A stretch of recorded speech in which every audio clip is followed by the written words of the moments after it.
Hey everybody, welcome to Podgorica, Montenegro. Podgorica is the capital of Montenegro with a population of about 250,000. It represents almost 40% of the country population. We're on our way to visit with Priyanka in a suburb of Podgorica, where she lives with her husband DJ, just 7 minutes outside of Podgorica. DJ and Priyanka are from India, and they're expats that are choosing to call Montenegro home. So come along today as we discuss their budget, their quality of life, and check out how they live here in Podgorica, Montenegro.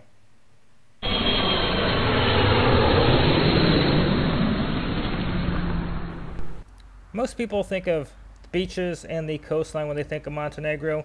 Today we're inland a little bit in Podgorica, where you can still get a great deal on a home, and your dollar or euro will go much further.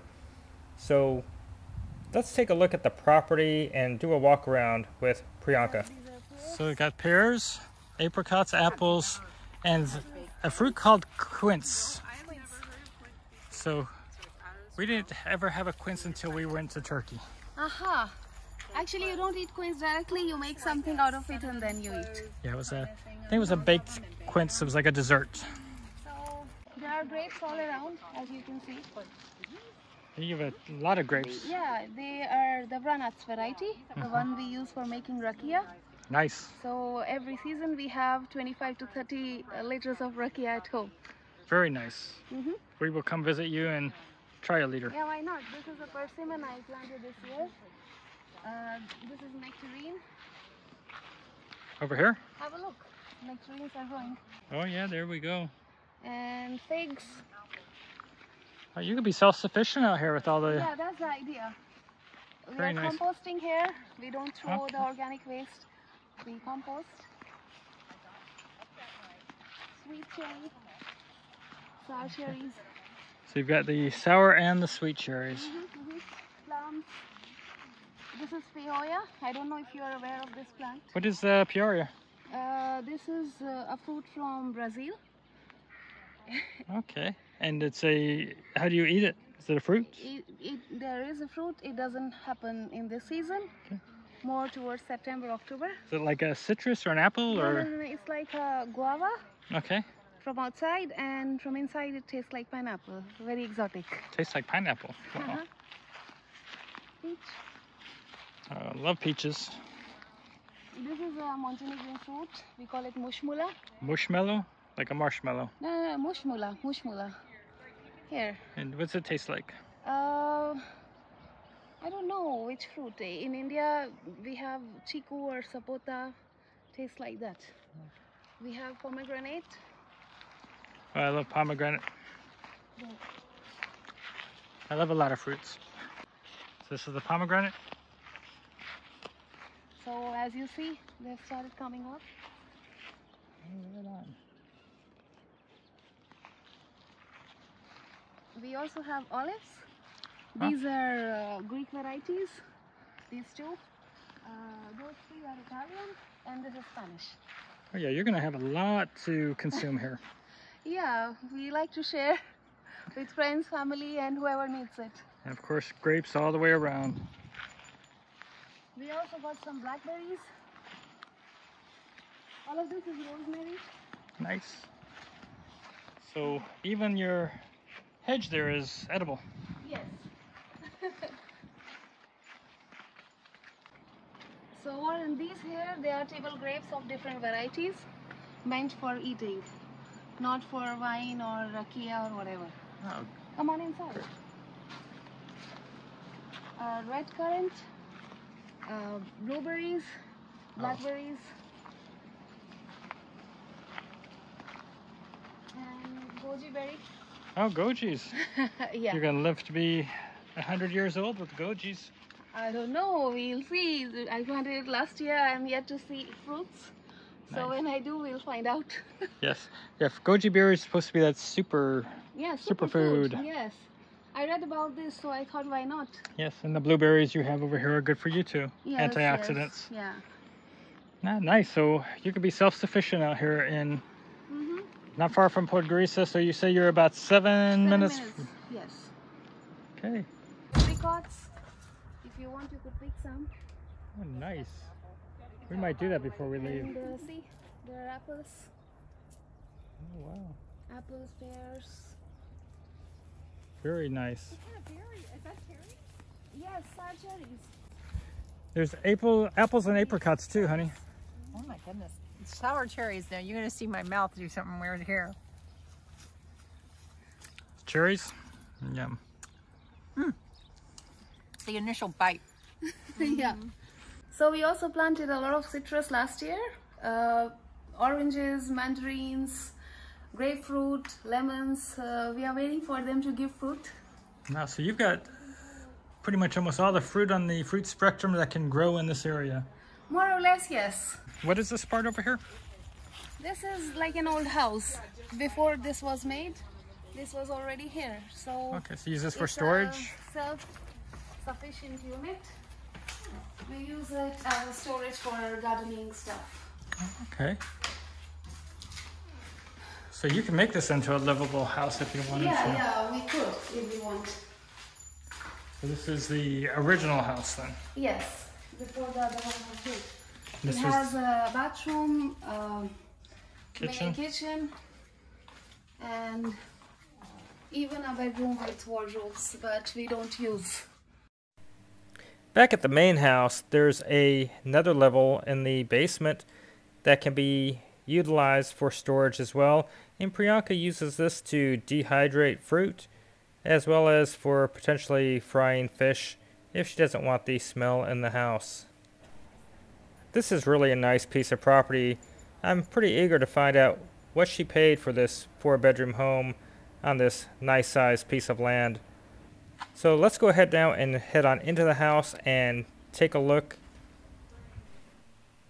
As we enter the ground floor, we're going to see that there's a bedroom off to the left with a second bedroom right next to it. This one has quite a bit of storage or a wardrobe area.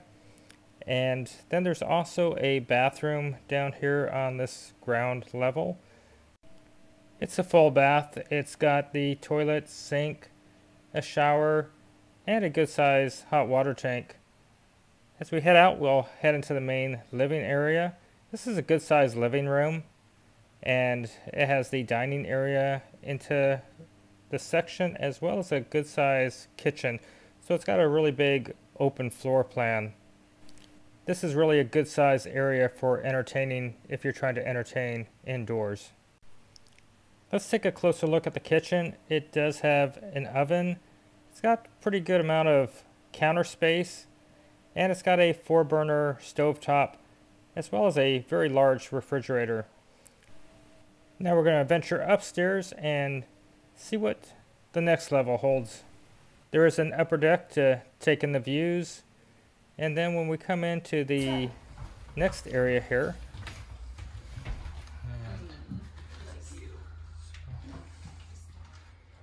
it's a nice big area up here. And you could see the yard from here.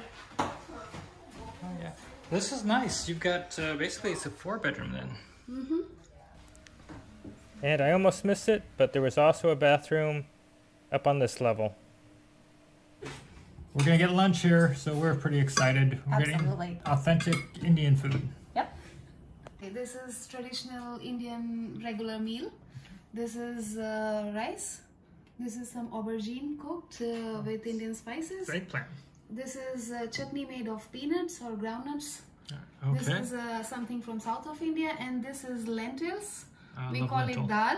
Yep. Yep. And cucumber as salad. Beautiful. Thank you. This is very good. I'm impressed. Thank you for feeding us. It was so good. My pleasure. It was really, really, really good. I'm sorry you guys couldn't taste the food. She's a fantastic cook. Thank you. You are too kind. So let's go ahead and talk a little bit about your coming to Montenegro, and your husband unfortunately isn't here today. He's got to take care of some work, and so we wish he was here, but that's great. I'm glad we've got you. So give us a little bit of background on how you guys ended up here and what you're doing here in Montenegro. Okay, so it's a very interesting story.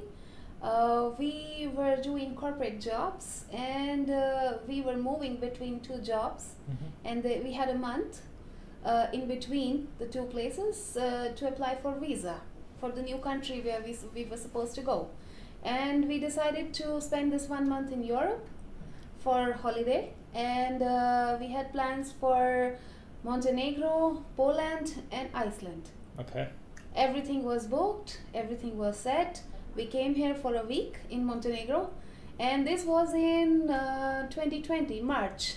Ah. just before COVID stuck in Montenegro. So we were here for a week, and we got trapped because the borders closed, and we couldn't go anywhere for a good 6 months. The borders were closed for 6 months. So being in Montenegro is a matter of chance. And we kind of always wanted to have something of our own, a business. Travel, because we are passionate about travel, and we've been traveling for many years.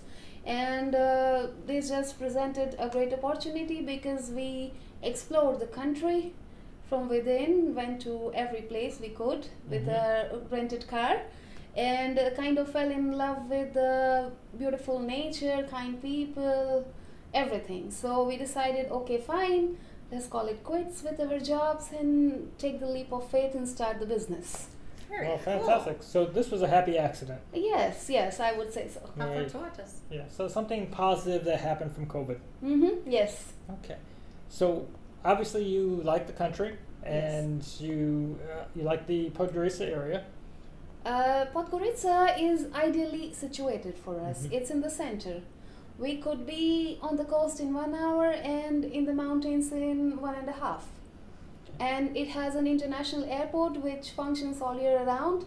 And because of the nature of our work, we travel quite a lot. So Podgorica is just ideal for us. So the airport is not far from here. 7 minutes. 7 minutes. Yes. And what about going downtown to go shopping? If you wanted to go to main Podgorica, how far is that? 7-8 minutes by car. Okay, so you have that kind of ability to kind of feel like you're rural on the outskirts of the city. You can see the mountains, and you got so much room around here, and you've got a beautiful orchard and fruits and stuff growing out there. I mean, you could be self-sufficient, and a lot of land. And are you owning this home, or you're renting? Yeah, we actually bought this home, and we always wanted to have our own house with a decent size of land where we could grow organic fruits and some exotic vegetables, and have our own food. And the time during COVID kind of put us in this reality check situation where we realized that food sufficiency is something you need to think about. Absolutely. Yeah, so we ended up buying the house. It's a big house. Yeah. How many square meters would this house be? Do you know? The house would be around 120, the built up. Okay. There are 2 floors, ground floor and the upper floor. And the land is 900 square meters. Okay, so that's a pretty good chunk of land. What would this home, or what did it cost you to buy this home in 2020? I'll tell you in euros because that's a currency in Montenegro. So it cost us 120,000 euros. And of course there were other expenses like putting the electricity, water connections in your name, and the house wasn't furnished, so we had to furnish it. Okay. So those things, but more or less you can say everything wrapped up between 130K. Yeah, the price value proposition is amazing. And you know, the thing is, we got lucky because when we bought this house, they were constructing the new highway behind us and the new bridge that connects this part of Podgorica with the other one. So with this connectivity, we don't have to go in the city to connect to the road to Budva or to go to the road to Bar. It's just 300 meters behind our home. You've got lots of room, so technically it's a 4-bedroom. Yes. And you plan on staying here long term? Yes, yes. We bought the house, started 2 companies. We have our life here, and we plan to stay. What kind of company are you guys running here? The main business is the tourism business. And what's the name of the company? We'll go ahead and give you a plug here. Yeah. Our company is called BalkansVida. Balkans is the area to which Montenegro belongs, along with a couple of other neighboring countries. And Vida is a Spanish word which means life. So what we have here is Balkans life. So we try and give our guests a taste of Balkans way of living, and to see more than what a normal tourist would, interact with the locals, try the local things rather than just the touristy things. So we specialize in excursions, especially in wine tours. So we, being in Podgorica, are in central region, which is home to Skadar Lake National Park and the wine region of Montenegro. So we've personally visited over 40 family wineries. Oh wow. Yeah, Wow. we did a lot of sampling, trying, testing before we decided what we want to offer. And my husband and I, we are wine enthusiasts. We have been to many countries searching for good wine, taking these tours, and now that we are in such an amazing place that produces such amazing wine, we decided to let others also enjoy this. Yeah. Very nice. Beautiful. You, because you did your residency in Montenegro based on your corporation, correct? Yes. And so you are able to come and go because you've done a corporate residency, so you still have Yes. the ability to travel. And that's an important differentiator. Because if we do it by buying property and home ownership, which you could also have qualified for, then you typically are looking at having to stay in the country for 10, 11 months out of the year or so. 11 months, you're right. And if you inform immigration police with a very solid reason, like you have somebody sick in family or something very important, then it's a minimum of 9 months. But you don't have the flexibility, and we like to travel. We work in the season and then we go out when there is off season. We see what we want to see. Yeah, so beautiful. So you got the best of all worlds here. And your medical insurance is, because you're part of a corporation, you have the Montenegrin medical insurance. Yes, yes, we are covered by the public health care. Okay. And do you have any additional private insurance? My husband bought private insurance. It's with a worldwide cover. We don't need a medical insurance in Montenegro, but we travel a lot, and for that we must have Definitely. a private medical cover. So this covers us worldwide. Yeah, so for those of you that are new to the channel, we do I Am Global Health Insurance, and I do have a link in the video description. So I think we have $1 million coverage on us, $2,500 deductible. I'm 54, 47, and we're roughly like just under $205 a month, I think. And I will say that if you do choose to go through our link, I do get a commission, and for that I would thank you. So let's talk about your bills. What are you looking at as far as your monthly expenses to live here, as far as your utilities? Let's start off with. Okay, so we have this combined connection of television, fiber optic, landline, and 2 mobile phones, postpaid. This thing costs us 40 euros per month. Okay, And That's good. yeah, and the fiber optic is super fast. Besides that, electricity is more or less in this season it would be between 30, and in winters it costs more because we use electricity for heating. okay. So it would come between 30 to 60 on an average, So depending around on 30 in the summer and 30 to 60, and 60 in the the winter. Yes. Do you find the need here for AC on a regular basis in the summer months? Not really, because we live in a house and this is very cool. And anyways, the temperature doesn't go more than 35 to 40, and the house remains cool. So you might only need AC for a couple of hours in the afternoon. Okay. Other than that, no. There's no need of AC, any heating or cooling in spring or autumn. It's only winter and summer when you think about this. And I would say temperature isn't as bad. I mean, if we are in peak of summer, June, July, and August, it's supposed to be summer, and it doesn't get more hot than 35. Yes. And I will tell you, Julie and I have different heat tolerances. So for me, this is great weather to be out at the beach and enjoying all of the outdoor activities that Montenegro has to offer. I might choose not to hike up the fortress and wait for a little bit cooler day, but to get outside and enjoy the day, this is beautiful.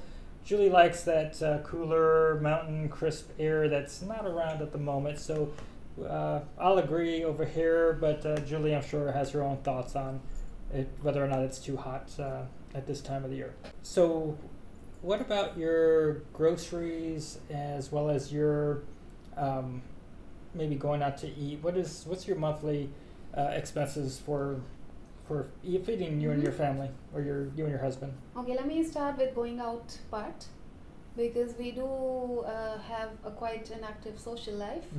We go out twice a week on the weekends. Wow. And once would be to hang out with friends to have a drink or something. Once would be to treat ourselves to a nice dinner or something. And we've set aside a budget of 120 to 150 for going out in a nice fancy place. So 120 to 150 euro for two people. For two people. My husband and I. I'm saying once.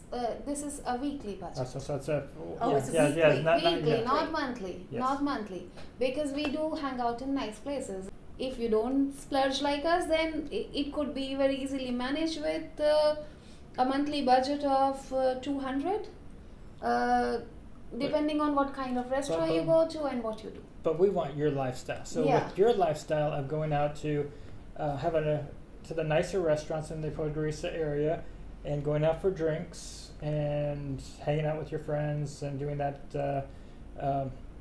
at least once a week, if not twice a week on a weekend, you're looking at 120. 120 is enough. 120 euro? More than enough in Podgorica. What about your grocery shopping? Grocery shopping, like you saw how many fruits we have. So we've planted them in such a way that for fruits we don't have to shop. But anyway, for groceries, I can say it's between 300 to 500 depending on how many imported products we bought. Because in some seasons, like in summer, we do crave mangoes. We are from India, so we depends on how much foreign stuff you buy. It's done between 300 to 500 a month. Okay, that's pretty good. So you're looking at 800 to 900 between groceries and going out. You have a car? Yes, we have a car. Is it one car, two cars? No, it's our own car. One car? We have a Skoda Octavia. Okay. So as far as your monthly fuel costs, with of course this being 2022 and the fuel is going through the roof in the summer, and who knows what it will be when you're watching this, but fuel's quite high right now. What are you guys looking as far as transportation costs on an average basis? Okay, let me tell you. My car runs on diesel, and to fill a tank, it costs me from reserve to full 70 euros. It really just depends on how much you drive in Montenegro. I mean, That's what I wanted to say. Yeah, we have our car Abby that some of you guys know, and Citron Berlingo, it's 45. We get about 45 U.S. miles to the gallon, to a U.S. gallon in diesel from her. And you know, when we come to Montenegro, we don't drive it often because we're not working, so it's parked. So it really depends on what you have going on in the day and how much fuel you're going to burn through. Exactly, that's my point. Yeah. So anything else that you'd like to share with our viewers today and enlighten them with before we ask you the big question of what your total budget is for a month? Let me start with the positives. Beautiful nature, the cost value proposition in terms of properties, businesses, what you can find, and nice people, good cost of living, fast internet, great climate. These are the positives for me. Okay, and good connectivity to rest of the Europe. So if you're looking for a affordable place, beautiful place to be in as a home base, while you travel to rest of Europe, this is a perfect place to be in. Okay, the place is not racist, which is a concern for some people. I love Montenegro. Wouldn't trade it for anything else. So these are the positives. So let's go to the big question. Yes. What does it cost in total? Maybe there's some odds and ends that we did not include, like some one-offs. What does it take for you and your husband to have what you deem as a nice quality of life here in Podgorica on an average month throughout the year? Okay. I would say with a house and car that we own, we can live a very comfortable life between 1,500 euros to 1,800. And we always set aside a budget of 500 to 600 for travel, because when you're in Europe, there are these cheap budget airlines that you want to make use of, or you drive across with your car because you have this insurance that is valid throughout the EU. You guys travel quite a lot, so you can affirm to that. So that temptation is always there, and we being travelers, we make the most of our time. So I would say that between 1,500 to 2,200 is a very good budget to live a great life. And that is not including rent, because they do own their home. Yes, yes. So we appreciate your time today. And as a reminder, Julie and I, we're traveling the world with our two dogs. We're trying to see what it's like to live in different countries, different cities. We're slow traveling. We're spending 1 to 3 months typically in our primary destinations. Sometimes we'll do the tourist stuff, but we're trying to investigate what it's like to actually live somewhere and share our experiences and expenses with you. And we have sometimes great conversations like we're having today with our friend here from India, here in Montenegro. And we're looking forward to you joining us for our future trips and future travels and future interviews. So don't forget to subscribe and give this video a like. And until next time, have a great day, everybody. Have a great day. Thanks. Bye-bye. Bye.